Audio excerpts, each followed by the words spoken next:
entendemos que há realmente essa necessidade de cuidado, né, em relação à exposição à radiação ultravioleta, principalmente quando isso acontece de maneira crônica, de maneira intensa, como é o caso de pessoas que se expõem diariamente à radiação ultravioleta durante as suas atividades laborais, durante o seu trabalho, né? Mas para que possamos, então, discutir como realizar essa proteção, e, claro, por meio desses fotoprotetores, que é o nosso objetivo de estudo hoje, vamos ainda entender um pouco melhor como é que os raios gerados pelo Sol atingem a superfície da Terra e quais são os efeitos por eles gerados ao nosso organismo e principalmente à nossa pele. Então, para isso, é importante compreender que o Sol, ele trata-se, a luz, né, gerada pelo Sol, trata-se de uma onda eletromagnética, justamente porque ela é uma combinação de ondas, né, de campos elétricos e magnéticos que se propagam numa velocidade muito alta, em torno de 300 mil quilômetros por segundo, para atingirem a superfície terrestre. Essas ondas eletromagnéticas, elas são caracterizadas por dois parâmetros, que são comprimento de onda e frequência, que nós já vamos discutir, mas já é importante que saibamos que são parâmetros, né, são características inversamente proporcionais, significando que quando um aumenta, o outro diminui, e o contrário também é verdadeiro. Para que a gente possa reforçar um pouco mais essa informação, notem que nesta linha nós temos a descrição de diversos tipos de ondas, né? Incluindo a infravermelho, a luz visível, a ultravioleta, inclusive raios gama, X, ondas de rádio e tudo mais. Essas ondas juntas são compreendidas como o espectro solar,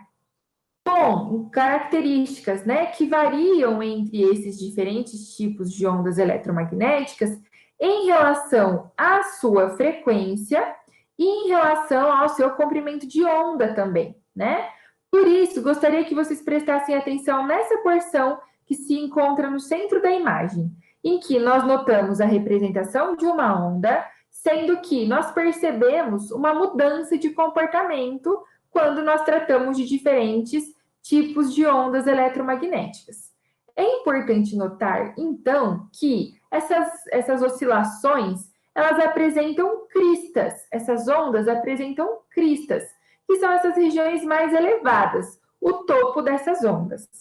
A distância que existe entre o topo de uma onda e outra, né, ou seja, as cristas, a distância existente entre essas cristas,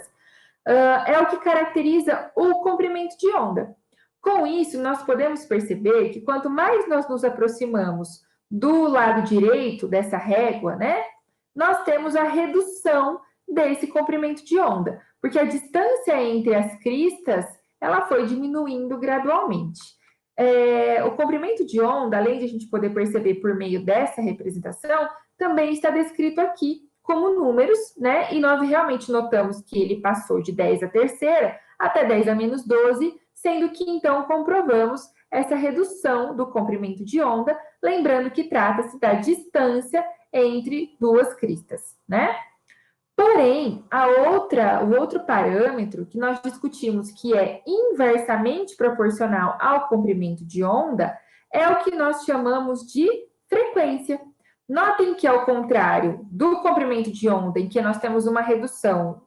da esquerda para a direita, no caso da frequência, nós temos um aumento da esquerda para a direita, comprovando essa questão de serem inversamente proporcionais frequência e comprimento de onda. A frequência, ela pode ser entendida como o número de cristas que nós observamos em um determinado espaço, né, em um determinado comprimento. Então, se a gente traçar uma reta de um tamanho X aqui, né, e contar o número de cristas que nós temos e traçar uma outra reta com o mesmo comprimento mais à direita e contarmos o número de cristas que nós temos nesse espaço, né, nós conseguimos perceber que quanto mais à direita, maior é a frequência.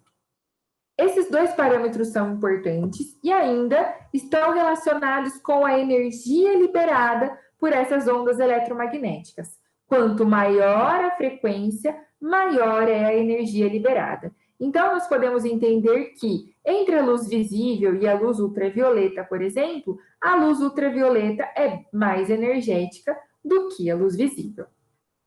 Ainda nesse contexto, né, da nossa discussão, é importante destacar que, dentre todas essas ondas eletromagnéticas que compõem o espectro solar, existem 3 que atingem a superfície terrestre em porcentagens mais significativas e que, portanto, são as que nos geram alguma preocupação, né? As ondas infravermelhas, elas correspondem a 50% do que atinge a superfície terrestre, a luz visível, 45%, e a luz ultravioleta, apenas 5%. Mas notem que dentre esses 3 tipos de ondas, a radiação ultravioleta é a que apresenta menor comprimento de onda e, consequentemente, maior frequência e é mais energética do que esses outros tipos. E por isso, devemos nos preocupar mais em relação à sua ação sobre a nossa pele, sobre o nosso organismo como um todo, porque justamente por ser mais energética, causa maiores efeitos, é mais passível de gerar danos sobre a nossa pele. Apenas para reforçar um pouco mais essa nossa discussão, aqui uma representação, né, de todas essas ondas que compõem esse espectro solar, um destaque para a ultravioleta, que é a que nos interessa devido a essa sua característica mais energética e pelos riscos que ela pode oferecer ao nosso organismo, e uma indicação de que nessa faixa de luz, chamada de luz visível, ainda assim nós temos diferentes comprimentos de onda, que nos permitem a observação das diferentes cores e notando, então, a demonstração, né, a representação dessa variação no comprimento de onda, mostrando novamente que o comprimento de onda corresponde à distância entre uma e outra crista de onda. Como o nosso foco de estudo gira em torno dos efeitos deletérios do Sol sobre a nossa pele, e como nós pudemos perceber, isso acontece